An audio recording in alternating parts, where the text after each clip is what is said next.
clutching you so tight, afraid to lose. I retreat more each night. Where is my voice? I've muted myself, and in my shyness, it's you I repel. I will find my way to express my voice. I must find my way to ignite my spark. Find my way to me, so we can be we. Find my way. The fractures between us rise into view. I cling to the scraps of the care that falls through. Where is my strength? I've crumbled apart, hiding from the truth. I've shattered my heart, but I will find my way to regain my strength. I must find my way to restore my will. Find a way to me, so we can be we. Find my way.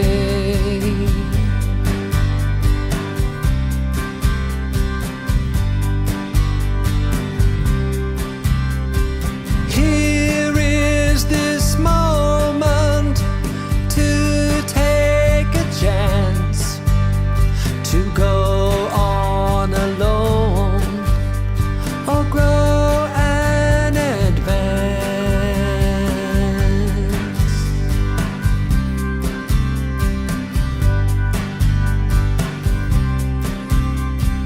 I will find my way to express my voice. I must find my way to ignite my spark. Find my way to me, so we can be we. Find my way. I will find my way to regain my strength. I must find my way to restore my will. Find my way to me, so we can be we. Find my way.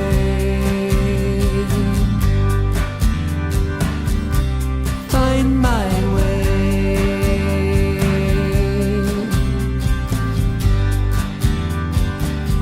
I'll find my way.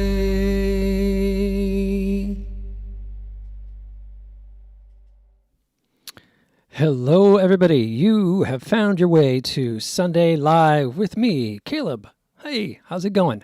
Happy New Year, and appreciate you being here and watching the show.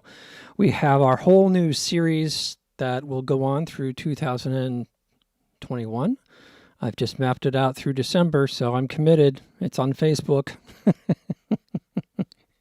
As folks might know, this started off as a weekend occasional doing live music of my own. And then I started inviting other artists to appear on the show. And it's kind of evolved into this artist review and biography program. So I think that's really cool. I'm getting to bring you artists that otherwise I never would have heard of, you would have never heard of, and different genres and styles. And yeah, and it gets me, out of the house for a couple hours every weekend socializing with folks. So good to have you here.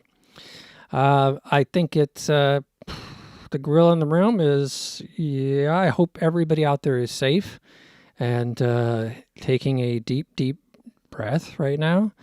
All my friends in Europe are, calling me worried and whatnot. So I'm trying to let them know we're all okay. And there's just a conversation going on that needs to be elevated. So anything you can do in your life in the coming week to elevate the conversation, it's greatly appreciated. And I put that prayer out to the world. So let's find out what's going on with Joe. Hey, Mr. Price. Good evening. Good evening. How was your day? I was, well, a near crisis was averted, and it turned out to be a very mundane thing, and I'm grateful for that. And so I was able to, to show up here once again. Other than that, it's been a very eventful week in the news, and on the local front, all my friends and whatnot are getting together and trying to make sense of what's going on, and sort of circling the wagons, so to speak, and trying to assess, make sense of everything, and just a gelling of community as a result. That's good. It's an important part. When you look back in history, if you're not a history person, you say, history was boring in high school. That's because it was high school. That's because those teachers were boring and those books were boring. Man, watch YouTube. YouTube has a lot of incredible history videos. And the more that you watch about human history, the more that you go, oh, I get it. It's nothing out of the blue.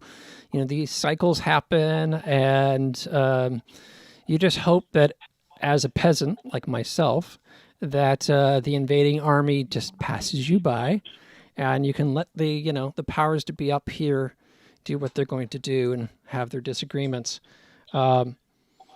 So for me, having that historical context really helps how I think about things, and something I highly recommend to folks that might not have it because their schooling, frankly, just might have sucked. I know a lot of my schooling sucked, and YouTube is great at filling in all that knowledge and connection with real history. So I'm glad you're all right, and that folks are doing okay out there. I'm so much isolated up here in Seattle, but you are there in Berkeley. That's protest town. Yeah, well, what they say is Adamant said it best. If the enemy doesn't see it your way, be smart, play dead, live to fight a new day. I forgot about that lyric. Yeah, that's a really good lyric. Was that friend or foe? Viva la Rock. Viva Rock. That's right. Okay, yeah. That's that is an underappreciated album of his. I love that. You know who got me into that album? Sibel. Of course. Of course. She was a huge Adamant fan. Oh my goodness. When last he played at the Regency, just under 10 years ago, she, I, and a bunch of us from Dickens Fair were pressed up against the stage, and he was there in full force. Yeah, he's, for all the stuff that he's gone through, folks, if you don't know Adamant and his history, a great example, you think you have troubles. Here is a person's manic depressive, and his early career was launched because he was manic. So literally he never slept, and he just kept going for like 3 years, and then collapsed, and picked himself back off the floor multiple times. And the last couple of years he's been touring and back out, and he just wears a pirate hat to hide the bald head and some makeup to hide the aging. And to go through those kind of medical problems and psychological problems and still get back up and go out there and not be defeated by them is quite inspirational. Hey, he reinvented himself. Yeah, and multiple times, and then sort of reinvented his old self, his young self as an old self, which I thought was very clever. I know I'm aging, and for you folks tuning in, you can watch this year as the hairline continues to recede. I'm using some hair product now, and I have a laser helmet that I wear every other day and walk around the house looking like Devo. And, it's hard because folks that know my earlier image, say in the 90s, where I had hair down mid-back and all this stuff, if you've done a lot of music that has a style that goes with an image, when you put on those pounds around the waist and the hairline starts going and the hair starts thinning, and it's like a quandary. It's like, well, how should I package myself when I get on stage for this kind of particular music? You grow old and refined like wine. You start doing jazz. I'm just going to forget Audio Terrace. No more Audio Terrace songs. It's all going to be swing jazz from now on. Do, do, do, do, do, do. With an edge, hopefully. With an edge. Okay, we'll put some electronic beats in there. For folks not familiar with my music, I have three main projects. One is a goth industrial band. What is goth industrial? It's like electronic, dancey music that's moody and has some edge. Think Nine Inch Nails. And then I have an electronica band. It's not actually active, but we still have archive releases from that band because it's still popular. That's more, I think, the Rhythmics, kind of electronic duo, or the Pet Shop Boys. And then I have my rock folk thing that you heard Find My Way in the opening piece under my solo name, Caleb. So with each one of these, when I perform, I don't perform dressed in the same way when I'm in the three different bands, because it's a different vibe, right? You gotta work with what you're presenting and present it as a package. So it's getting tougher to do the angry young man stuff. Well, I want to bring on our guest. He's already appeared, but I want to bring up a tile screen, give him an introduction, and then we'll move from there. So Connor Mallory, I think is how to pronounce his name. I actually don't know Connor. He was introducing me to Doc Bochter, who will be on a show, I think, February 7th. And Doc Bochter was introduced to me by Forrest, who was on a episode over the summer. And Forrest and Gene run a laptop music production group in Santa Clara, California, and now online. If you're looking to produce music and find out how to produce it better, be a better songwriter, I highly recommend that you reach out to them. You can always message me on Facebook and I can hook you up. Fantastic feedback group for improving songs. And so the show, after almost a year of running, is now getting recommendations down the line from folks, and that's really cool. So I'm going to bring him on so he could describe what he does. Hey, how you doing, Connor? Great. How you doing? Doing good. Now you mentioned you're producing under a name during the beginning of the show. What was that name again? My artist name is just Abelar, so it's just for everything. Abelar. And my artist name is Caleb. So I was just giving a little history of how we got introduced, which actually we were never introduced because I met you just like 15 minutes before the show started. But you know someone who knows someone that I booked because he was introduced to me by someone I know that they know. So thank you for, being willing to jump in on something that you're unfamiliar with and be on the show this week. Yeah, no problem. So what's your background with music? How did you get started, and how did you meet Doc and Forrest? My background in music, I started in college, my senior year. I always had sort of a passion for writing and everything that came with music. I never quite had the confidence to really take it seriously. And then my junior year of college, I found it as kind of a therapy. And I also studied psychology, so I really enjoy words and how words affect people and all that. And then I just kind of found it as a way to escape from normal realities of life, which it is, and it's pretty great. You can show different sides of yourself. Well, we have a couple connections there. Not only did I get a degree in multimedia, which included music, but my bachelor's is in clinical psychology. Yeah, it's just I'm interested in people, and I think it's a huge part of music, and I think it's a good way to speak to people. And and I guess we technically met through Adrian, who I met back in Berkeley, and he is the main engineer of what we have going with something called Abelar Studios, which is essentially me and him in a team of a certain amount of people. And yeah. Now, what is Abelar Studios doing? So you have a team. So you're producing music and then marketing it, or is it like a record label? Abelar Studios essentially stemmed from my apartment, and we ran sessions and just through people I know, through what I've done with music, and people through what Adrian knows through music, we've kind of built a network of collaborations and just people that we work with.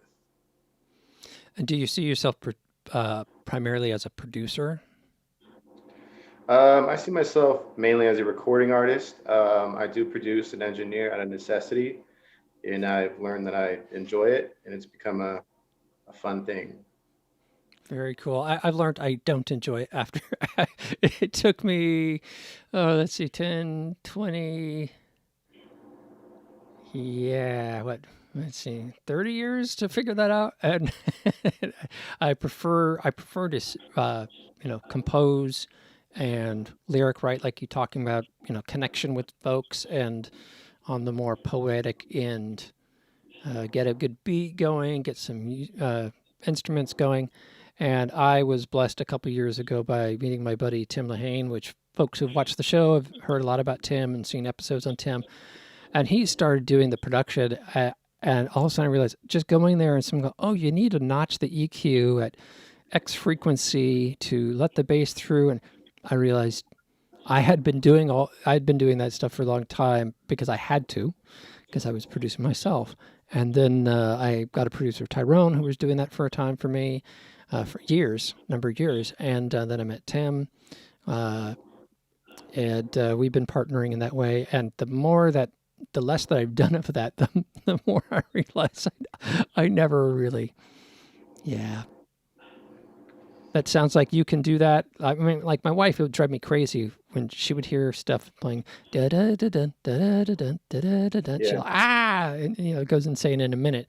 And then you have to do that. You're sitting there maybe looping one word or one little phrase, and you're like going, oh yeah, the bass is stepping on the kick drum here. I need to adjust that. Okay, now this tweak.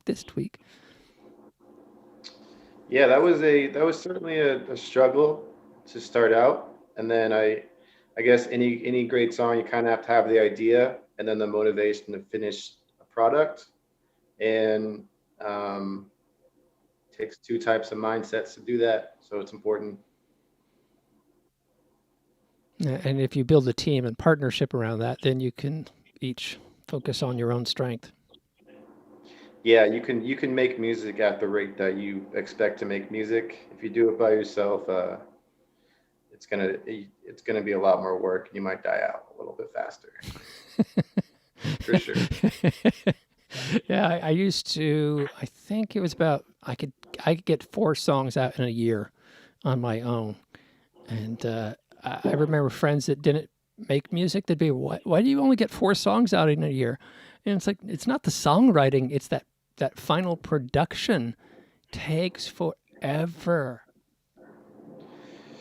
Yeah, that's I I'm always thinking of things and I always want to make new stuff. So it's important to have that piece to complete something and make it sound great, and also to be efficient and keep making things, because otherwise that might drive you crazy as well. Yeah, I describe it as the block. I think I currently have a backlog of 5 albums, either unreleased or in various different states. It's like as if I have a workshop virtually in my head where I've got, oh yeah, that album's at that percentage, that album's at that percentage, this single's at that percentage. That I really want to go back and redo the vocals on that. So getting things out and having that flow and not feeling as a creative, not feeling blocked, like, oh, I can't possibly write a new song because there's, all of these to finish. Yeah, it's a great thing. I can go back to things that I worked on about a year ago, and it almost hurts my ears because I think I've improved, and I can see what I did wrong, but you have to sit down and do it. So it's a process. For folks that don't do music that are watching, Everybody I know who gets into music production, we refer to them called the car test. And that's when you spend all these hours in the studios, you got something perfect, you think, oh my God, this is fantastic. And then you take it out and listen to it in the car. Have you had to Yeah. do that? That can be brutal. That can be The very car brutal. test is brutal. Yeah, that can be rough. Oh man, I can't say how many mixes I was about to release. And, I haven't done the car test. No, this is so perfect. I just need the car test, and I take it on the car, and it just fell apart. I think it's trying it on like as many speakers as humanly possible. The terrible headphones, good headphones, speakers, just all different kind of things, and see how you feel about it is really important.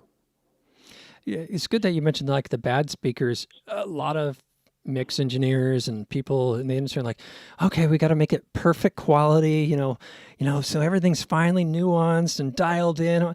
And like, you do know this is going to get crushed into an MP3 and stuck through like $5 headphones, don't you?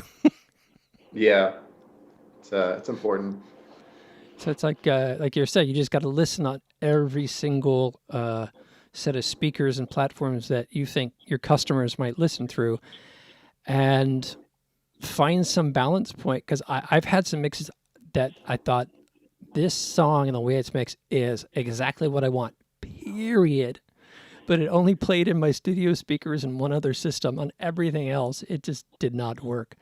And I had to take what I thought was the perfect mix and the perfect master and not ship that, and ship something that was inferior but more balanced. It's very easy as a creator to tear your stuff apart by trying to make it perfect, and you kind of have to have that second ear to tell you what's good or bad, to kind of give you some insight, a little bit, some honest feedback. What would you say is your criteria for shipping? Like saying it's done, let's ship it. Uh, when I show Adrian, and it's an 8 out of 10, Nice. and there's one thing wrong with it.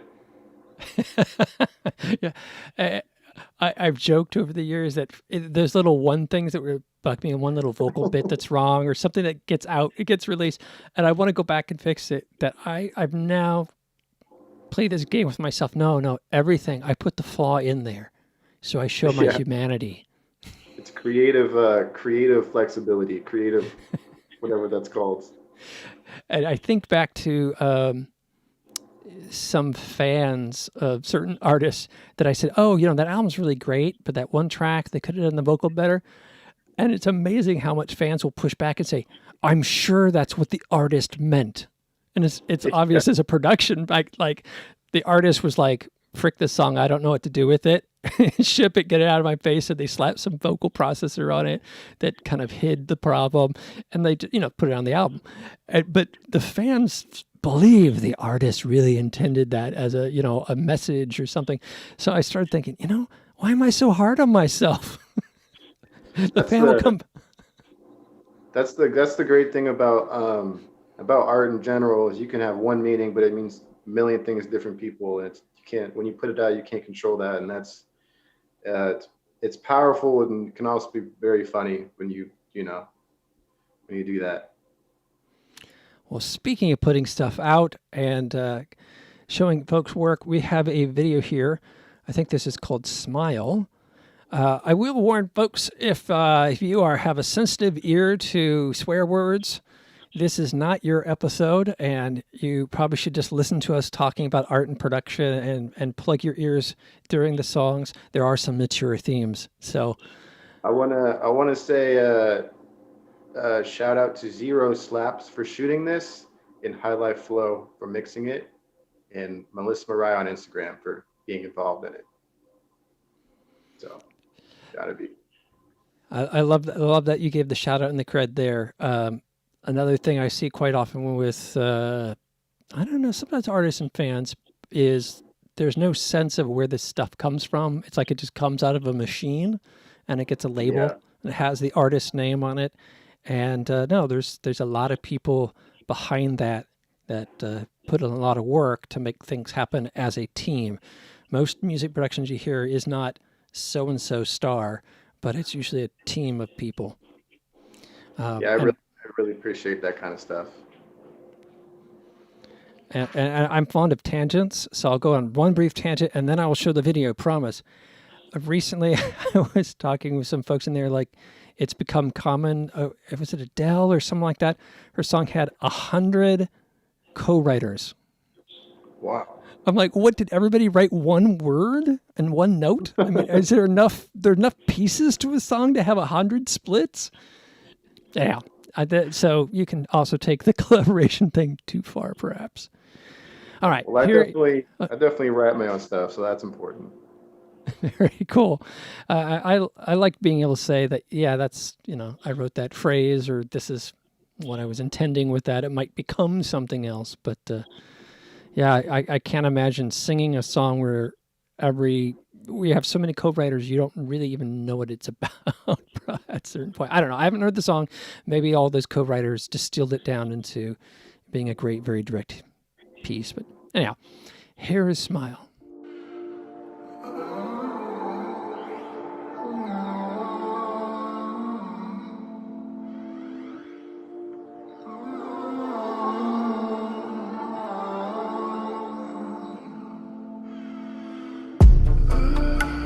She lay in the sleepy town. She said, can you kill me now? I said I could show you how. That's why we're dancing this apartment now. Hey, she lay in the sleepy town. And she said, can you kill me now? I said I could show you how. She lay in bed, she want coffee and conversate. She go to work, but she knows that she probably late. Drinking and smoking, she hoping to compensate. Get in that pussy that late, then I dominate. Ask if you're happy, she smiled and said life is great. Not truly happy, but these are the lies of anxiety to fight it. Hate, she's that I could wait. Yeah, for now. I just wanna see you smile. Yeah, that shit could take a while. I just wanna see you smile. Shit could take a while. She said, I just wanna see you smile. Yeah, that shit could take a while. He said, I just wanna see you smile. Yeah, that shit could take a while. Pain and devotion is one of the same. Heart of an angel addicted to pain. Smile so tender, emotion she feigned. In love with the sun, prepared for the rain. Perfect is nothing, polite to complain. Light up the night, what beauty attain. Escaping the fright, she lit to the flame. Free of the pressure, she free of the blame. She a good girl, she doing the most. She sharing a demon, she sharing a ghost. She drinking and smoking, that's just how she cope. Her smile amazing, I know that she broke. Free of the pressure, she free of the blame. Her soul so broken, I'm feeling the same. Free of the pressure, she free of the blame. Her soul so broken, I'm feeling the same. I just wanna see you smile. Yeah, that shit could take a while. I just wanna see you smile. Yeah, that shit could take a while.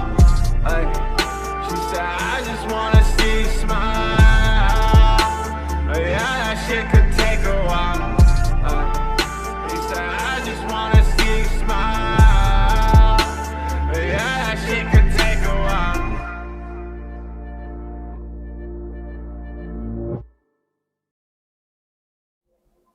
Very cool. Love that. Great video. Appreciate it. So how did you are our first hip hop artist. We had folk, we've had harpists, we've had everybody. We've not had hip hop. And I find like the journey that hip hop has been on for the last, 30? Well, that's 20, that's 10. Yeah, like 40 years is fascinating. From being very local, so like in Detroit, certain cities, certain communities, and then by the '90s, I think you had this upswell of hip hop, and you had the upswell of electronic music, and rock and country became less popular than electronic music. And while I think electronic club music has continued to be popular, it went in decline, I would say, from the early 2000s. But hip hop has just continued to grow and grow and grow as now like the number one international outside of like pop, like K-pop or J-pop. Hip hop is like the number two music in the world, no matter where you go. And there's this international element of it. It's no longer about the African American experience in America. It's become a global thing. And you hear musically, like I hear those beats, and it sounds like it has the rap elements, but it also has a Middle Eastern tone to the scale. And so you get these hip hop's become this international style where you can almost say that sounds Irish and that sounds Arabic. And so how did you get involved in hip hop, and what has been your journey with it? Um, Getting involved in hip hop, I grew up. My mom used to work at Shoreline, so I used to go see the Bare Naked Ladies and Counting Crows, and just taking the way to tell a story was so great back then. And I think I always liked the poetry and the attitude and just things you could say in hip hop. Um, and I kind of connected with that part of it. And I think I enjoy how there's no certain style or look, and you can kind of tell your own story. And I think with the aspect of where it came from, if you're saying your honest thing that people can relate to and enjoy, and it helps people, I think it's a great field. I listen to old school. My favorite is still Mac Miller, who's kind of the reason why I still create and kind of get that sense of inspiration, because you can be weird or strange or whatever you want to do, and you can tell your story, and someone might hear smile, and it'll make them smile, and give a a cute girl like a bunny or something, and makes their day. So that's kind of the point of that. Um, I don't make music to try to front like I'm like hard or whatever. It's all about the attitude that you're feeling at that moment and what you want to say. And so you grew up hearing bands and artists, and that's why you chose that genre to focus on, or I think I enjoyed the lifestyle. I have met certain artists. I've met Murs. I've met Mr. Fab. I met a lot of rap artists, and I think the one thing that rap attains that I really enjoy is it's an intellectual thing. And the best rappers are smart people, and they can tell a story in a way that people will be attracted to. And if you really listen to what someone's saying, it can really impact you. And I think enjoying writing and being involved in that, I think that's why hip hop to me kind of stands out. And like I said, it's not telling a truth that you don't know. It's saying what you want to say to impact your listeners, and not so, trying to put on a front, essentially.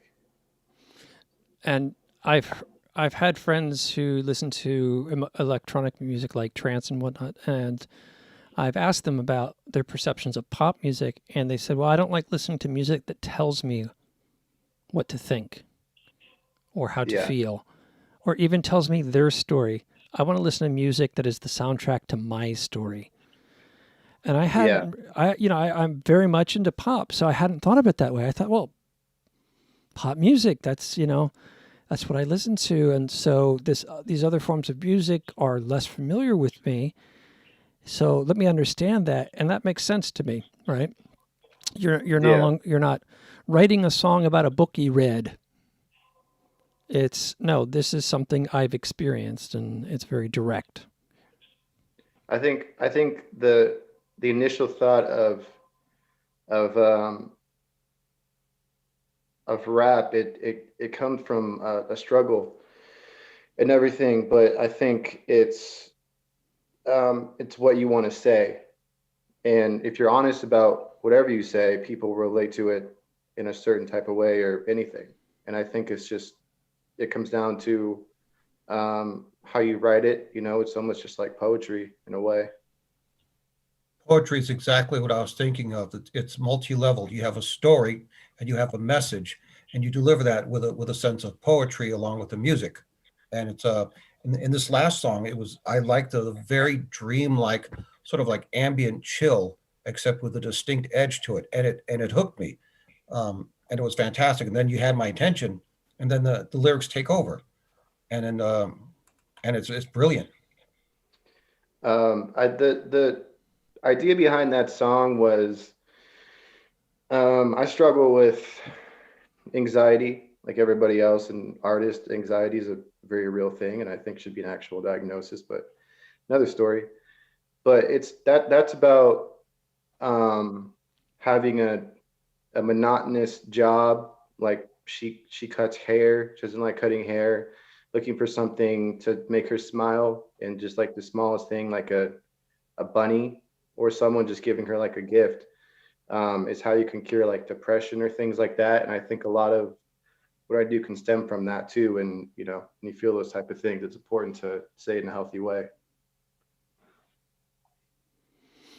And the thing that strikes me about rap is the poetic aspect of it that might be lost on a lot of folks, and some of it, I must admit, is lost on me because I am, we talk about disabilities and labels and whatnot. So I'm dyslexic, and so when words happen too fast, I can't really make out what's being said. So a lot Yeah. of hip hop I find just is like a wall to me because it's like it's a rhythm piece. So I haven't been able to access it in that way. So some slower artists or artists I've accessed, Black Alicious, The Craft, I think is my favorite hip hop album, and because it has that more slowerness. But also, when you start reading, you start seeing this level of what I'd call encoding. That a part of rap is being honest in a clever way, right? The word, because a lot of the terms that people are rapping and rhyming, there's a cleverness that you take a term that might not mean that thing, but it works in the rap and then becomes that other thing. It's like a cipher. Do you find this? Am I making any Yeah. sense? So it's like Um, a word that maybe originally it was a slang term in that community, and therefore it was used in that way as like, this is our community and these are our words, as maybe a counter culture to, the predominant American culture being oppressive. So therefore we're going to own our language and our words and use them. But I think now it's become this specialized poetic toolkit. yeah, I think if you just enjoy writing and you enjoy words, I think it's a great way of music. I actually first got into hip hop with Team Backpack, and being around a lot of cipher artists and going to see these very aggressive type of shows. And I love the way people express themselves verbally, and you express emotion, and it's always the quietest person that has these thoughts that can really get to you. And I've always, like I'm a psychology major, so it's things like this that really interest me and how you can like really impact people. It's also struck me how much of just the sheer athleticness of it. If you got five guys and they're riffing off each other in real time, Yeah. I just like, I physically could not do that. The speed, the tempo, the cleverness, the turn of phrase. It is an intense thing. Yeah, it's almost like the more you let your ego go, you can kind of just be someone else and say what you can't normally be on a daily basis, and it's pretty great. And with a song like Smile specifically, I think someone could see that and it might, make them feel better about their day, and that's kind of the whole point of the song itself. I like the idea of letting the ego go, because it becomes less competitive and more collaborative. And collaboration and teamwork is everything. Yeah, I think I was a lot more.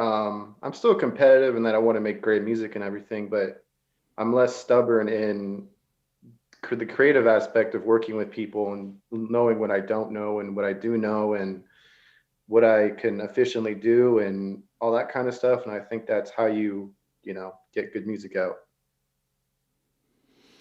So let's play another piece. I was this 100 Bands? Is that a band, or is that the name of the track? Or 100 Bands is just 100 Bands. I think I stole the title from a Drake song.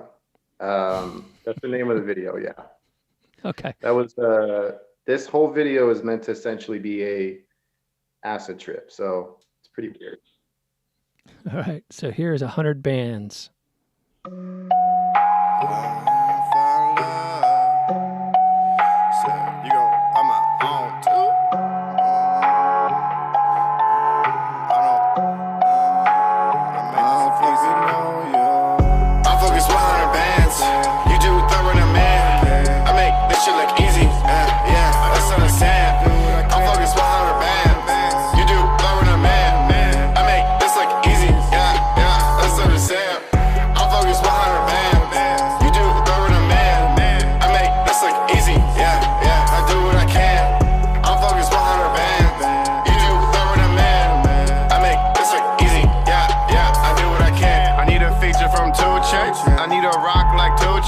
I'm optimist, I'm in my prime, still too advanced to understand. She blowing up, that's our rent. I'm too numb to give a damn, and we turn up on a Tuesday. And these bitches Bobby Boucher. I look good, the J. Crew way. That's Big Daddy Kane, that's Cool J. I don't give a fuck what you say. Insane, it's all I'm not new, yay. High def, not Blu-ray. I'm so gone, say do say. I can afford to be Tuesday. And she better do whatever you say. Used to rock with a team, now I only want green. Living lavish, a dream. I'ma make her scream. Album mode, goddamn I'm focused. Move to the bay, goddamn let's go shit. And I think goddamn it's hopeless. Then I think goddamn don't blow it. I'm the best, die long. Get so high, make a motherfucking fight song. Take me a pic, say who got a Nikon. That's a kill switch, somebody turn the lights on. Push that dope, keep it moving. Sell your soul, that's prostitution. Mind so numb, disillusion. Peace of mind, restitution. Need me a bag from distribution. Wake the fuck up, why the fuck you snoozing? Murder this beat, execution. Turn this shit up, we are cruising. How many students just to make it right? How much money just to pay the price? Penthouse views, you can stay the night. So spaced out, don't check the height. Check you up on the up and up. At the studio with a double cup. And I know the world is in love with us. I'd rather have brunch in a coffee cup. Only feel good after a masterpiece. Never been much of an athlete, but this is just how I compete. Let's do these drugs, the mess is sweet, yeah. I bought a cam on a pink. I'ma call me a shrink. I mix that strong in my drink. I put it all in my ink. Yeah. Blessed up, blessed up, blessed up, blessed up. Oh my. Next up, next up, next up, next up. This is setup, setup, setup, setup. Yeah. Get your raps up, raps up, raps up, raps up. New shit sounding like sad boy. I'm the Joker like the match boy. If I'm swerving, never crash boy. No biggie, I'm a bad boy. I am only speaking facts boy. If you mumble, you are trash boy. I'm focused 100 bands. You do throwing a man. I make this shit look easy. Yeah, that's what I'm saying. I'm focused 100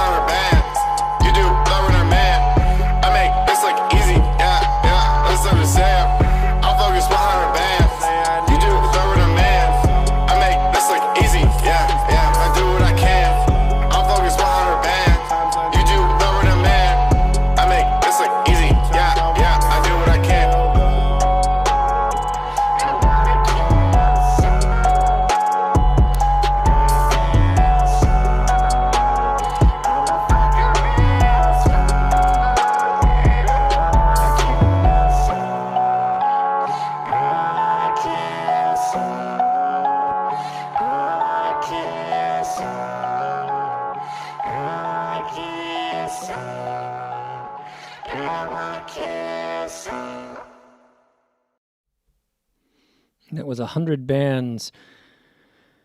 One thing that strikes me about this genre is I like to say that two elements that brought in is the sort of nursery rhyme, like the keyboard riff is like a music box, right? It's like a segment of a music, these sort of boxes you would open the lid and would play a little tune. Yeah. And a lot of hip hop has that as an element of it, which gives this sort of childlike quality to it. And then on the other hand, I think this piece particularly, but a lot of other hip hop now, because of that sort of short loop style becoming a key part of hip hop, it then became a part of video games. So what I'm hearing a lot of more recent hip hop is where those little video games are loops, because back in the day you had a CD-ROM and it only could have so many pieces of music, so you'd play the same little piece of music over and over again in Donkey Kong or whatever that was on a little chip, and that became video game music became very segmented like that with small pieces, and I've seen it in goth industrial music that I do. In that world, a lot of the new goth industrial stuff is also what I'd call video game music. It has those elements in it. What are your thoughts on that aspect of composing hip hop? I think that's what I'm trying to say. I think it's influential. I think it's the repetition. And with that song specifically, yeah, I understand what you're saying with that. I do. I think it's important though. Is it a hypnotic element? What do you, since I'm not a hip hop expert, what would you say? What role does that play in hip hop music? I would say it plays a role in the catchiness. Because you have to have a hook in a verse and all that, and there's the rule of three. Say the hook 3 times, the general thing. So I think it adds to that. A lot of popular songs today, I think more common, have that aesthetic to it. So maybe this is something that this song sort of has, but I know a lot of popular radio songs kind of had that simple, it almost takes you back to like childhood a little bit. And I think a lot of producers and engineers probably use that as well. So I think it's a important part of it.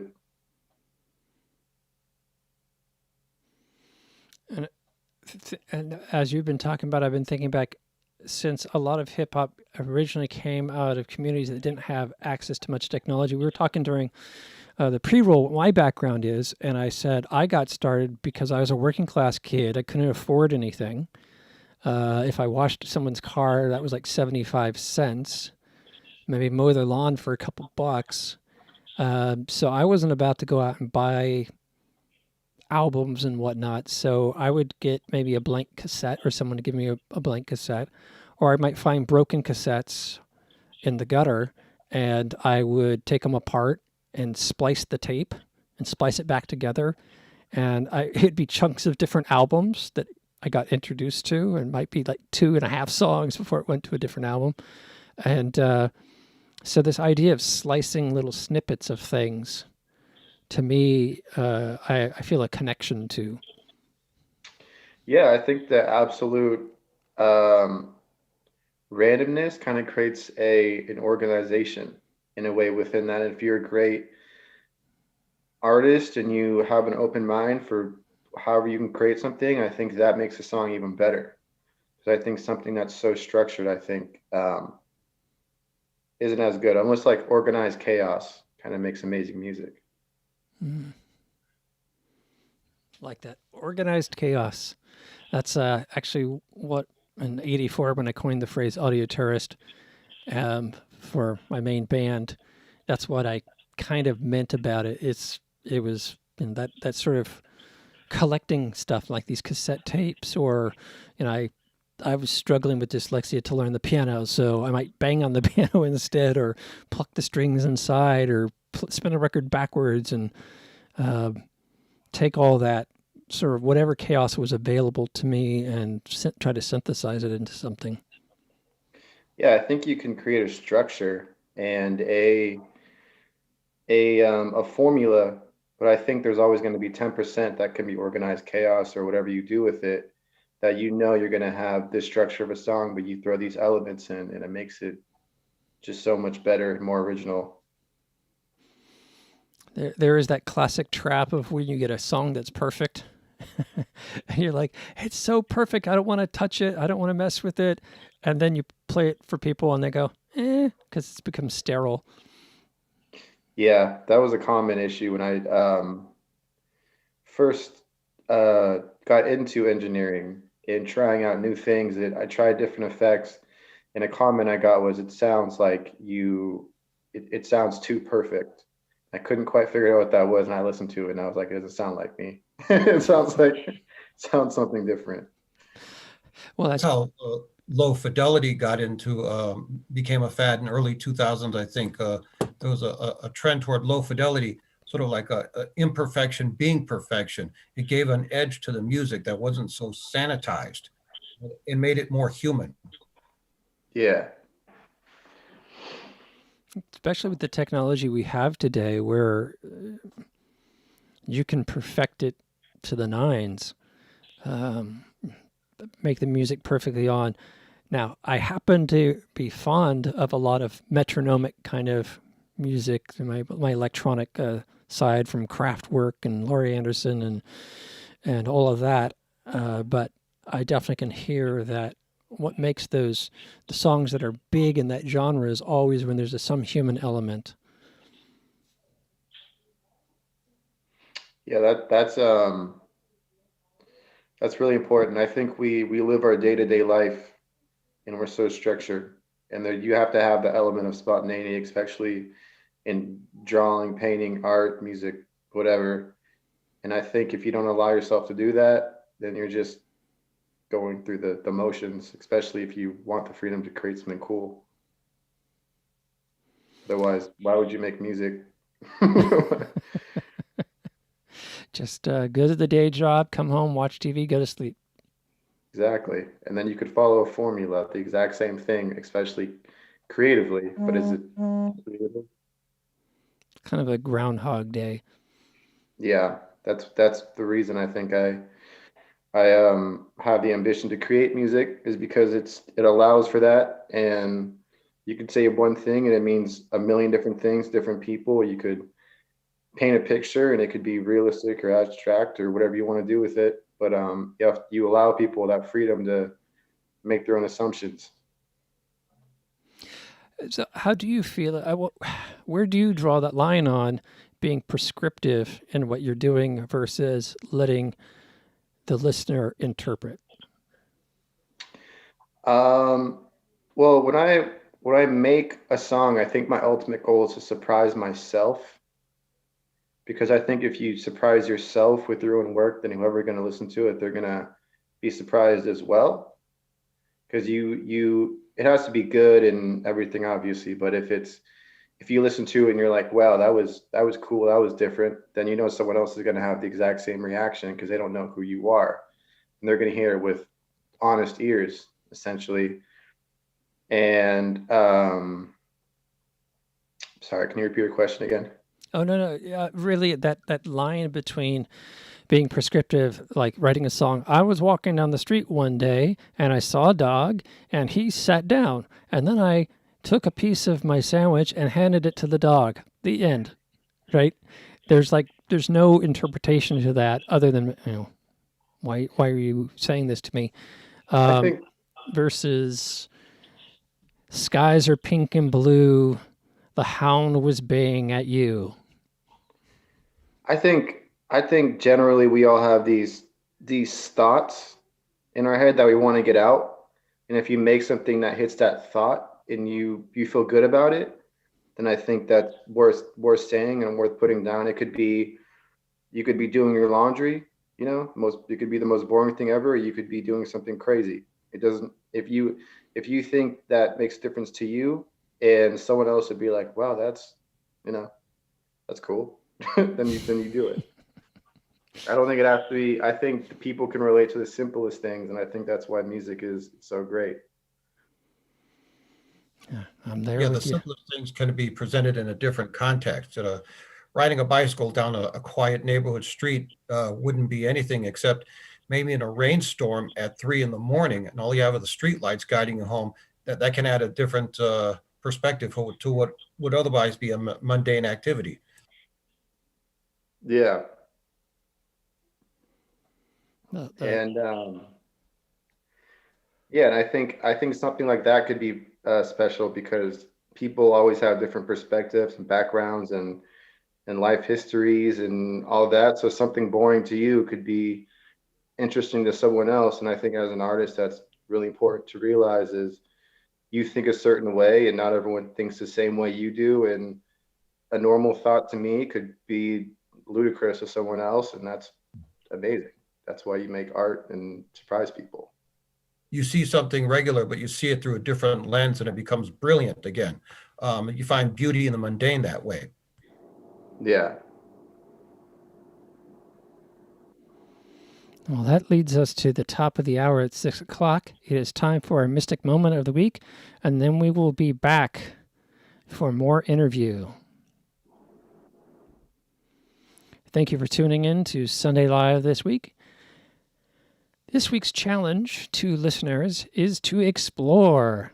Go out there, try listening to some music you've never listened to. I know around 2005, I had never listened to an entire hip-hop record. And I had one of the guys that reported to me was big in hip hop. And I said, look, man, I come from a rock pop background. And I got to find my way in. You know, there's that song that takes you into an artist that otherwise you wouldn't be able to get into. But there's that one song that acts as a doorway into that other world and that other genre of music. For me, with maybe Gary Newman, it was obviously Cars. I think that's a big gateway into his music world, some of which is, not it's not easy listening. And he introduced me to Black Alicious, an album called The Craft.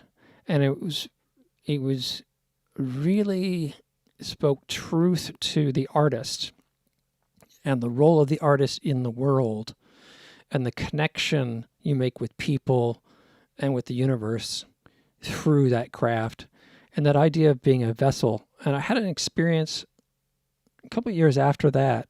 It's the only time this has ever happened where I sat down to work on lyrics for a song and my hands just started typing. And it was so strange because my fingers are typing and I had no thought happening. I wasn't thinking, hey, I'm going to write a song about this, or hey, that's a clever word phrase. Or it was literally my fingers were writing the lyrics on their own, sort of like not disembodied, but like my conscious mind was not involved in this. And it wrote these lyrics and I had no idea what they were about. They didn't make any sense to me. And it took me a couple months before I realized it was, a reference to this thing and reference to the thing. It was purely from my subconscious. So go out there, have new experiences, check out new genres of music and explore. That was your Mystic Moment of the Week.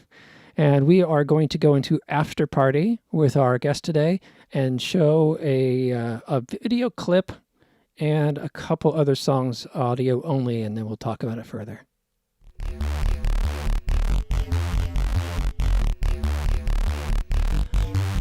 You're watching the After Party, where we loosen our ties and dig deep into the artist's background. Well, I stumbled my way through that introduction. I think I should just let the music play, not even introduce it. Oh, fun stuff. So those two videos were complete, and the songs are complete. You said you've been working for about 4 years. So you're relatively new to doing this. Just the recording part or the mixing part? Just the material that you showed us with Smile at 100 Bands. Those are recent work, yeah?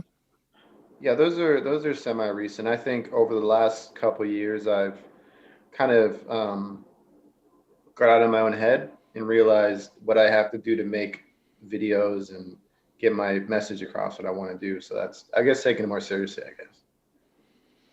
Cool. I'm going to show a clip of OnlyFans here in the first beginning. This is a video that's being edited still and is incomplete, but I want to show you guys a little clip of it. So we have another music reference.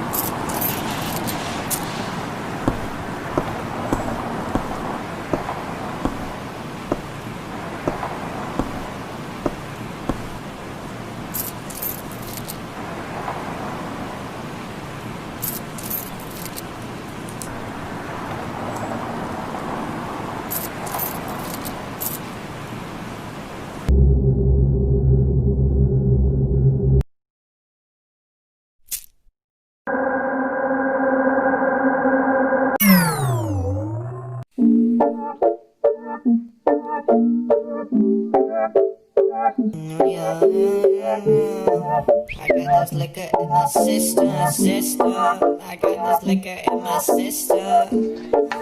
Hey, I'm moving. Let's vibe,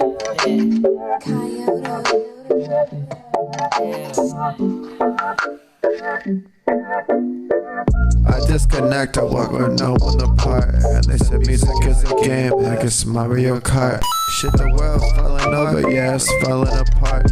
Give a fuck about the sleep, I put it all in my art, yeah. I disconnect, I walk with no one apart. And say music is a game, like it's Mario Kart. The world falling over, and it's falling apart. Give a fuck about the sleep, I put it all in my art, yeah. All gassed up, and you don't know when to start. They used to call me weird, they know when I'm smart. I talk too much shit, but I don't talk about the bullshit. Invest in stock like drugs, let me leave it like the culprit. Riverdale skit, I'm drinking out the car shit. Drinking with my homies and we bout to kill a whole fit. She on my dick, yeah, I promise you can't hold this. My heart's so fucking cold. Feel like I'm the coldest. I got a war like many men, and I got time to kill, you don't know where I've been. I'm coming through later to leave that shit on the man. I'm on an acid trip like Jack and Nick, I'm making it like Kaepernick. I want a bad bitch to hold my team. She fucking fully fans, she got a high self-esteem. I know that she is shy, but she in love with the screen. She know I ain't too drunk, I'm probably making a scene, yeah. So what's the inspiration for this particular video? By the way, I noticed the bunny made a repeat appearance. You ever seen like a Marvel movie? It's a Abelar universe. That was the idea behind the bunny. No, I don't. Abelar universe? You mean, like a tie-in? Because like the Marvel universe, so in this universe, the bunny will always be there. Yes. Nice. I like that. I always loved cover art on albums when they would do that. Like one band from the 70s I was big into had a mouse. No matter where, somewhere in the graphic on the album cover would be this mouse. It's a continual aesthetic to the look. Now, I didn't get to see much more of the video, and there was this contrast between you telling your story and her being like this online person, and then there's this other person coming home. The idea of OnlyFans essentially is, from the start of the video, she's a, like basic looking, like sweats or whatever, but she's an OnlyFans girl, and it's not as explicit as what OnlyFans actually is, but it just tells the story of basically an amateur cam girl that is doing whatever she can to get her notoriety. in these days with social media and how girls are doing this just all the time, it's kind of a reflection on that, and it just speaks on that in a positive way, basically. Now, And it I've just never heard of OnlyFans before today. What is that? um, OnlyFans is essentially pornography, but it's a classy pornography. Hmm. It's more common now than it's ever been, and the song itself kind of just speaks on that, and it's very fast and hype, I guess you could say. Um, and it was really, really fun to put together. Bree Walker did the wardrobe and the set design and everything, and Adrian did the mix, and Maggie Hansen is the amazing model. And I actually wrote the story. I write the story for all the videos that I do. Um, I try to make it a message I want to get across. So that story was essentially very David Lynch Twin Peaks like, because that's my favorite TV show. And it's kind of dark and gritty, and you have the bunny mask, and you have the certain things going on, because my aesthetic visually and creatively is kind of film and rap sort of mixed together.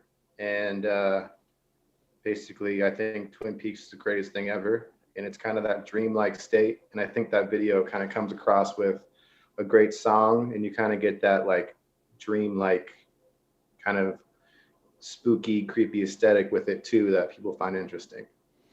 So since you mentioned Twin Peaks, and I like to go on tangents, you've opened a door for me here. What did you think of The Return? For folks that don't know what we're talking about, Twin Peaks ran in around 1990, 2 seasons or so, and ended on a cliffhanger. And recently, David Lynch created a series called Twin Peaks: The Return that paid homage to the original Twin Peaks show while paying homage to his movies, and then also paid homage to his abstract art and painting, all at the same time. What did you think of that mashup of those 3 different threads in his life? I thought it was great. I speak to people that have never seen the first 2 seasons of Twin Peaks, which makes me very, very upset, honestly. And they see the HBO and the Return, and it's just so amazing. I think it's the psychology, the dream psychosis that I really enjoy. It's almost like nothing's real, but everything's real. And I could have a whole interview about this, honestly. But I didn't fully understand Lynch until I found out that he was an abstract painter. And then suddenly I was like, I got it. So even though there were narratives and he's made movies and narrative, a lot of what informs him creatively as an artist is all these very abstract dream elements. that was a big part of it. If you can see, the light was red in that room, like the red room. It's kind of a throwback idea to where evil things happen. And that room basically is when she comes home from work, that red room is like her innocence is almost lost, you know. She turns into like starts doing these things on camera, and it's kind of a gritty take on something David Lynch might do. And yet it's I think The Return, he got into some social stuff tied in with it, but what you're doing in this video is really showing this scene and this world, and this almost like this thing that you used to have to go to. In other words, if you wanted to see some sort of sexy peep show, you went to a venue. It's like a club where you're going to see a show, and there's you have a beer, and it's this environment that is semi-public, and controlled in that way. But through internet streaming and what we're doing right here with this show is anything can now be broadcast from anywhere. So what do you do with that? Well, human beings have been human beings for centuries and millennia, and we do what we do, what's in our habits to do. So all those artistic and creative and political and sexy and all those things that human beings have done through history, we're still doing, but now we have these new tool sets. And so I, in my own personal environment, can see someone else in their own personal environment. So I'm here in my studio and they're there at home and at the studio, and we can be in a one-to-one room situation. And obviously that kind of engagement spans the whole range of human behavior. And it also gives us the ability to carve a little window out of our lives. I'm not working on the computer with my software company, helping customers and working with the owner to develop software, blah, blah, blah. I'm now in my studio. So you have this private window into my little box, my little fantasy room, right? Where I set this thing up a year ago and I've not recorded one vocal in the studio yet. And it's been over a year now. So when people see the microphones and say, oh, wow, he's producing his albums there. No, Tim's producing it in his studio. I'm doing this show once a week. And one of the challenges I'm going to put, I think I got to a breaking point on Friday where I said, look, I need to spend a week off of everything just in my studio. And there's a new song that we started in October of 2019 down in LA that's unfinished because I just am not happy with the verses. And I'm like, dude, okay, whatever I need to do this week. And then like the week after that, I just need to shut off the world, be here and do that music. So that's an escape, right? I get to be the person that I am in this room. And in the video, she's being the person she wants to be in that space and in that room for that length of time, and then broadcasting it to people who are viewing. And then it looks like she's reacting. Maybe there's a chat going on, and then she's reacting to the chat, and there might be some engagement happening at that level. And so all of that's happening in our society, and it's happening as soon as the kid is born, they get handed an iPhone. So it's happening at a younger and younger level. So what, 5-year-olds are going to have their own fan base based on their personality and their own shows? Yeah, I think you need that sense of freedom just to be happy. And I think what that shows is that's her freedom. And all the videos I do, I make sure are like very respectful, and I don't, it's never overly sexualized, because that the sense of that video is more of a creative vibe, and just what whoever's comfortable with in the video essentially. And she's having fun, and like letting loose. And it's shooting it was really fun because everyone had a great time and kind of thought of it as like a little film. And the cool part about it is shooting it in 2 different lenses, because we used a regular camera and then iPhone for the social media lens, which is what you see when it flips in the lo-fi back and forth when she's doing the dance and everything, because people use TikTok and all these different social medias these days to communicate, and Instagram and everything. So the video is essentially social media promotion too, because that's how people see these videos. So you could take that video shot for shot, edit it out, and use that as a social media promotion, because that's how people do this anyways. And that's kind of the joke about OnlyFans, is that's how people connect and they do this. And I wanted to really get 2 different lenses where you see her kind of like struggling to get her stuff together and getting dressed and everything. And then you see her just absolutely just letting loose and, being what she wants to do. I like that with the necessity, the adversity of the pandemic, combined with the resources of multimedia and online streaming and social media, of course. We're confined and constricted in our in our artistic expression. We can't go to nightclubs and perform or concerts and whatnot. So we're confined to this to social media, but we have this wonderful resource of social media that we can do this, and people can get their 15 minutes of fame a la Andy Warhol. And it's a nice creative bent. People who cannot be constricted without some kind of artistic expression don't have to be stifled anymore. So everyone has a cabaret at their fingertips, at the keyboard, at the screen. Cabarets are everywhere in every studio and bedroom, and it's a great and wonderful thing. It's almost daunting. It almost gives you a responsibility to not be stifled, But again, the opportunity is great and wonderful, and we can be expressive so that we're not bottled up anymore. And that also speaks to the communication and reaching out, which is ultimately what we get to do. We get to express, we get to reach out and connect. Yeah, that was the idea behind the video. Basically, that's her freedom. That's her way of, getting out of her normal dress clothes and just, letting loose. And I think everyone's got not like a dark side, but they got a side to them that no one sees. And I think a lot of people would watch that video and be like, that's, the comments we got back is that party looks really fun. I want to be there. And that's exactly what I wanted in a healthy way. Nothing I do visually is overly sexualized, like I just said. It's more of a creative thing to show her development between getting back from work and turning into something she wants to be. And that's kind of the point of the video.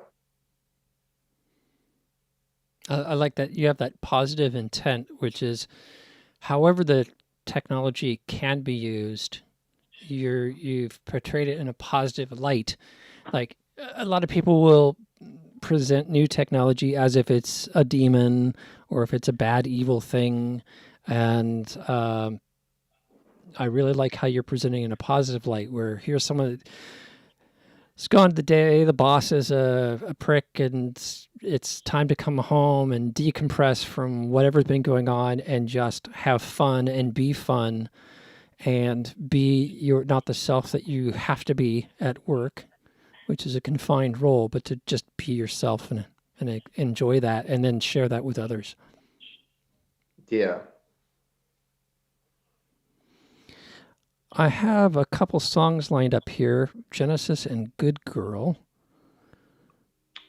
Which one? How many can we do? We could do those two, and then it's going to take us to 6:30. Could we do what was the 4? It was Martian. I don't have them sequenced. Yeah, that's as far as I got. Okay. So do you want to talk about Genesis or Good Girl? We could do I guess Good Girl would be a good one. Okay, start with that. Cool. And then we'll see if we get some time at the end to play Genesis. This is Good Girl. This is what it is, okay? I said empty your mind. Be formless, shapeless, like water. Now you put water into a cup. It becomes the cup. You put water into a bottle. It becomes the bottle. You put it in a teapot. It becomes the teapot. Now water can fall. No, it can crash. Be water, my friend.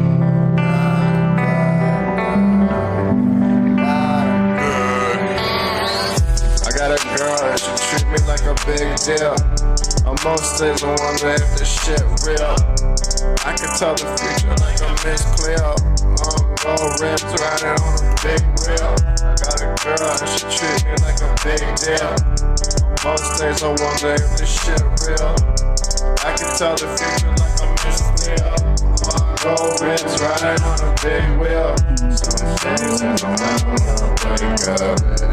Looking at how to take up. I like girls that don't got makeup. When you tell me it's cake up. Lights flashing and I don't need a stage no. Yeah, I've been lost, swear I've been occasional. But she always watching like an angel. Tell her hold tight, nigga, when you stay strong. Yeah, that light is dark.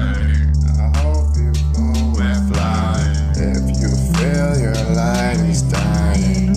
I hope you know we're flying. If you feel your light is dying, I hope you know we're flying. If you feel your light is dying, I hope you know we're flying. Nigga once and at the stars, I'm on the sidewalk. Assassination, watch they bury me on white chalk. Speak to me nice, yeah, I love you when I might. Speak to me nice, yeah, I love you when I might. So I sign off.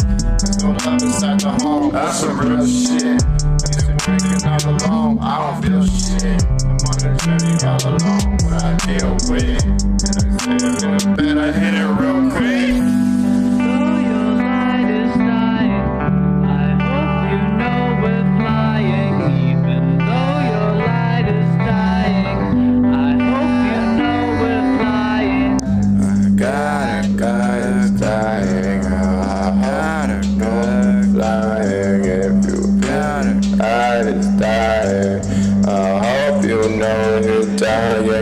I got a girl and she treat me like a big deal.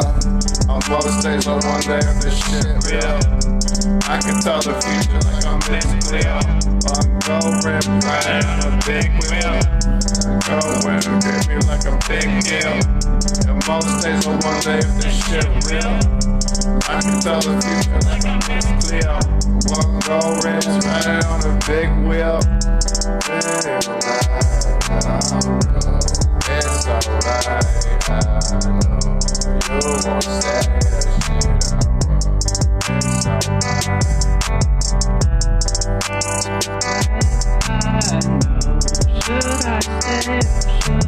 wrote. It's alright. Should I stay or should I go?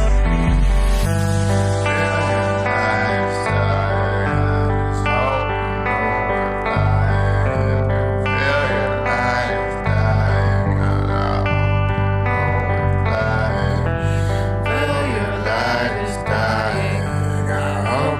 Should I stay or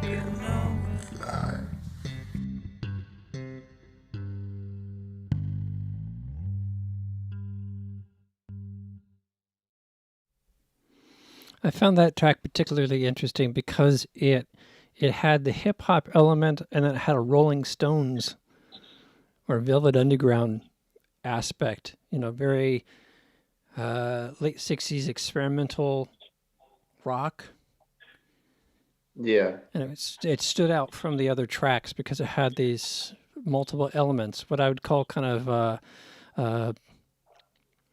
artist rock. Had a bit of skosh of Everlast too.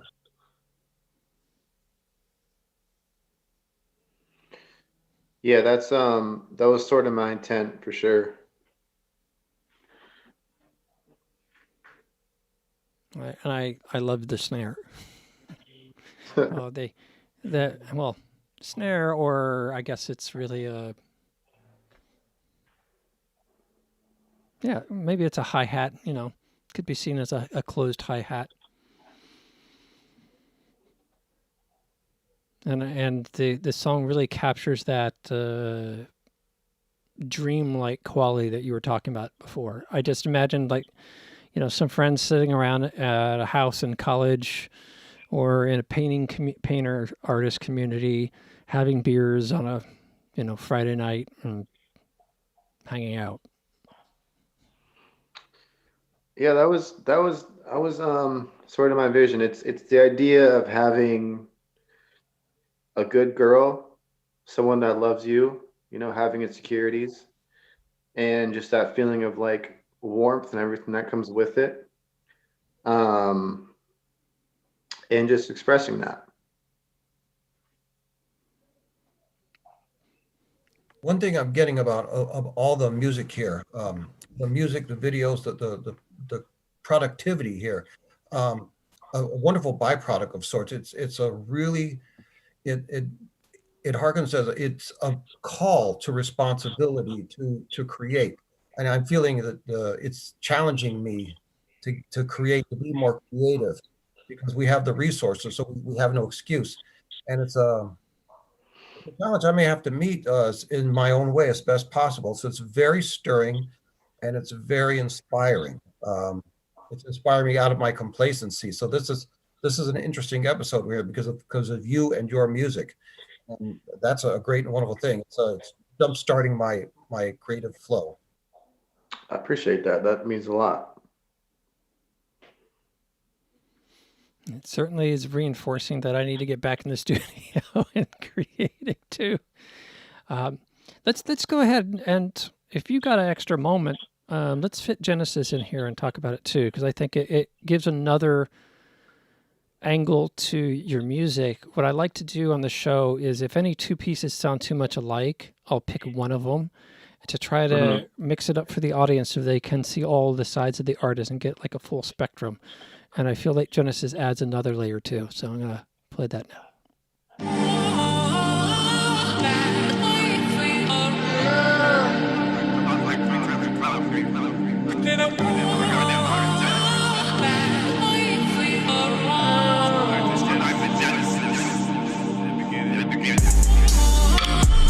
Everyone created a band. They forget what human being. Lost inside the hidden meaning. While you busy living, I've been busy dreaming. Ay. Everyone created a band. They forget what human being. Lost inside the hidden meaning. While you busy living, I've been busy dreaming. Ay. Fuck you, I'm worried about these here my exit. You too worried about the number metrics.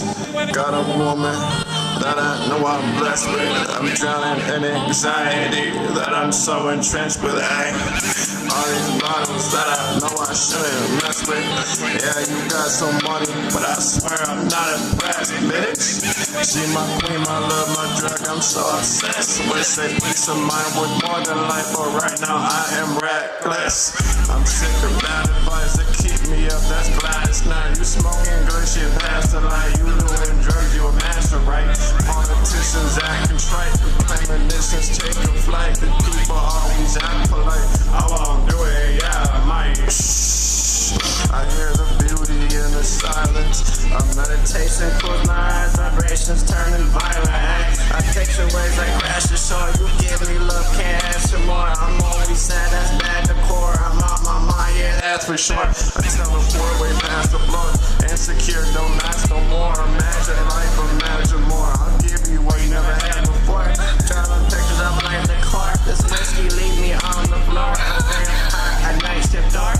Love and drugs, at night mixed short. Goddamn, filled with nasty fetishes. That pussy white, he relishes. Amazing, feeling excellent. Yeah, I'm relevant. Fuck you, that's a testament. That was Genesis. You've used more of that sonic space that Uncle Tony's coloring box. I was thinking about them, and you using the female vocal up top. Just added another style to your palette. The singing, the higher pitch on Good Girl was actually Adrian, the singer. Okay, on the previous track. Yeah, this one, I don't think he's on this one. So he's a tenor, you're saying? Yeah. This song sounds like a Michael Mann crime drama soundtrack. It's great. Yeah, it is. It's very cool. I sort of envisioned a little Kurt Cobain.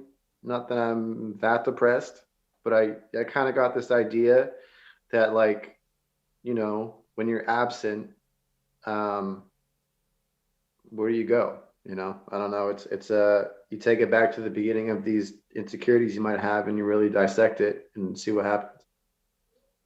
Yeah, this is something I would listen to at the end of the night, to say, coming home from Cat Club in San Francisco, 2 a.m, or a bar in Sausalito, and at 2:30 you got all the nighttime of partying, and you drive home, and this kind of wind down driving music, such as this very last track, would be perfect driving music on the ride home. So it's very introspective of the night's events, just behind you.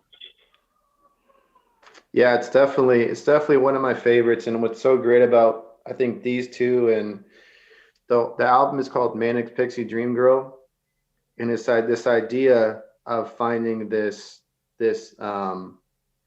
perfect Zoe Deschanel type manic thing and the struggles that come with it. And it's been described as somewhat depressing in certain things, but it's kind of that like that want and that feeling, like when you find what you're looking for and those feelings you go through.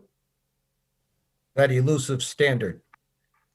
Yeah, and this whole project was actually done in Abelar Studios in my apartment with Adrian. We just did this all by ourselves. So it's kind of like the first, along with OnlyFans as well. So it's kind of like the first project that I very proudly, you know, it I got to reach the creative thought process I wanted to do, and I wanted to mix that rap and alternative vibe and create something that you could, really relate to and think about ultimately. As an aside, using the technical resources we have at our fingertips, so where instead of going to a studio, the studio comes to you. Your very home becomes Abbey Road Studios. This laboratory for sound, this for recording, and it's a great resource we have. Yeah, I think that struggle to create a studio and to create that sound and what makes really good music, because when you get the things you need and you still have that urge and that ambition, I think it creates great stuff. And you can feel my goal was to feel that struggle in the music and what I'm trying to get across basically. I think you've achieved that. You've pulled all those elements together, and your music has that vibe of what you're wanting to do. There's like a real one-to-one relationship, and like you said in the beginning of the show, there's an honesty there. This is you. You're expressing your art through visual elements and sonic elements to convey that message of your experience. In the cover art itself is something I did about 3 or 4 years ago in graphic design school, off a lot of whiskey probably, and came up with that nonsense, but it looks pretty cool as a cover art. Very sweet. I just noticed our guest in 2 weeks has just joined in. Euphoric is saying hello to everybody. So, Hello. Euphoric, if you want to hear Euphoric's music, tune in 2 weeks from today. Give a shout out there. Yeah, I like the cover. The cover reminds me of, and for me, I was in the arts world in the '90s, so that very postmodern, uh, abject kind of imagery where you take beauty and fragmentation and disturbance um, and love and all these elements, and you present them all in with one face, as opposed to saying this is the perfect statue, right? This Roman statue, that's beauty, that's perfect beauty. Over here, Yeah. this terrible photograph of the Holocaust, that's ugliness. And to say that they exist in two separate worlds, right? The two never shall cross. We have, two. There's good and evil, absolute, and there's nothing in between. And with postmodern art, you really get that sense of, well, that's not the real world. The real world, all this exists at the same time. That pretty kitty lion that you're looking at that's so fuzzy and cuddly and looks nice and you want to go hug it, will rip your arm off and eat you. So, we tend to sterilize things and put them in little boxes, but the reality of the world is all happening at the same time. And I think this cover communicates that. Yeah, I think it shows the insanity, and it's kind of cool when you have a thought 3 or 4 years ago or in the past that comes back, and I think that's when you know you're doing something right creatively. You can kind of get that feeling that you first started out and drove you and made you create something in the first place, and you weren't worried about, the what you're supposed to do. You're just making things, and I think that's what I would try to get back to. You just reminded me. I did an EP about a pandemic 10 years ago, and I've never finished the vocals, and it sat on the shelf all this time, and I'd forgotten about it. It's almost done. It'd be topical for at least a few more months. Yeah. Well, make sure I get the name. Abelar. Abelar. Yes. Abelar. Abelar. All right. I knew I was going to slaughter it. Instagram, bar.enzo. I have an Enzo tattoo, Enzo. Very powerful stuff. And how can folks find your work otherwise? Instagram, YouTube is just Abelar. I'm sure the post will be there. It's a little kid drawing. And SoundCloud as well. I'm sure I could put this in the description or something, all this information. But yeah, SoundCloud, Spotify, YouTube, Instagram, all the essentials for an artist. So you can find me there. Cool. And Abelar is spelled Abelar. And I saw on YouTube there was Abelar and Abelar Productions, and it has the same cartoon of a kid drawing or something. And that is me as a kid. And if you would like coffee cups or stickers or hats or sweatshirts, just hit me up on one of those. Don't you have a mock-up there nearby? A what? You have a sample nearby, don't you? A sample? Yeah, a product sample. Oh, yeah. Wait. Oh. There you go. There you go. If you want a coffee mug, I got you. There you go. A I mug got tie-dye t-shirts as well if you like tie-dye. It's very Berkeley-ish. Just answer my question on t-shirts. Yes. If you want it all. And as usual, folks, this episode we will do a trim the beginning edit overnight, and then it should get posted up on my YouTube channel under Sunday Live with Caleb. And what would be great is once it posts, if you could go back and fill in your artist information so that anybody that comes to this episode can follow up on the different social media channels. And it only occurred to me now to tell people to do that. So if you happen to be one of our previous artists and you're listening to this episode, go find your episode and put in information so that folks can go check out the rest of your art and catalog. So, Abelar, it was great having you this week, and thank you for jumping in the show into the unknown that is this series. And Joe, always a pleasure to have you on board.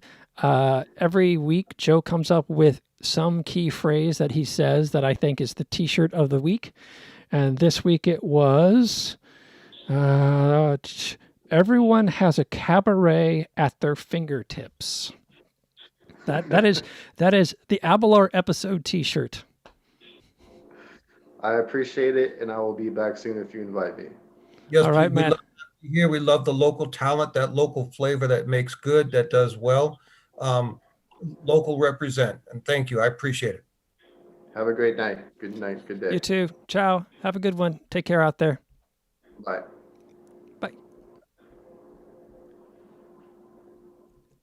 Hey, everybody. Thank you for checking out Sunday Live this week, where we had hip-hop artist Abelar playing some of his songs and some of his videos and talking about art and music production and just the general passion of life of, when you come home and you want to be creative, allowing yourself to do that in various ways. Everyone stay safe out there. Avoid the crazies, and we will see you next week. Ciao. If you'd like to find out more about my work, you can message me on Facebook, Caleb Duarte, KALIBDUARTE. I have 3 band projects. They're available on Bandcamp.